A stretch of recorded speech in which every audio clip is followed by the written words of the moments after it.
खबर आपको दें कि निगरान वजीर आला पंजाब ने आज प्रेस कॉन्फ्रेंस की नाजरीन, जिसमें तहरीक इंसाफ के कारकुन अली बिलाल की हलाकत का मलबा तहरीक इंसाफ पर डाल दिया गया।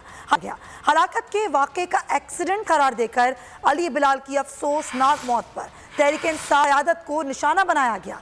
ये प्रेस कॉन्फ्रेंस क्यों की गई, किसकी हिदायत पर की गई, आइए सुनते हैं मरियम नवाज की एक ऑडियो।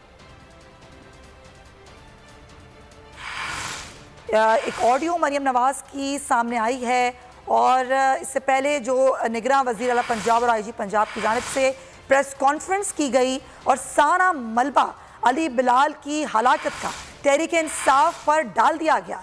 और ऑडियो जिसमें ये कहा गया है कि सवाल ये है कि जो डेथ हुई है वर्कर की, उसके जवाब में ये कहना चाहिए ना कि अफसोस तो बहुत है मगर किसी हादसे में उनकी डेथ हुई है।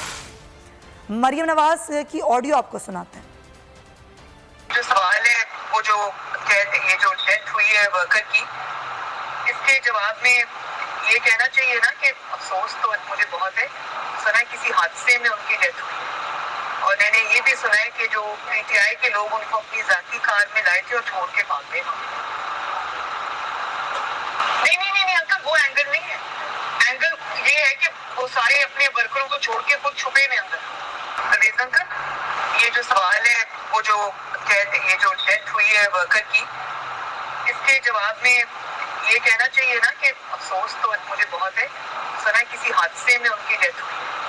और मैंने ये भी सुना है कि जो पीटीआई के लोग उनको अपनी जाती कार में लाए थे और छोड़ के भाग गए। नहीं अंकल, वो एंगल नहीं है। एंगल ये है कि वो सारे अपने वर्करों को छोड़ के खुद छुपे में अंदर। आपने सुना कि मरियम नवाज ने क्या कहा।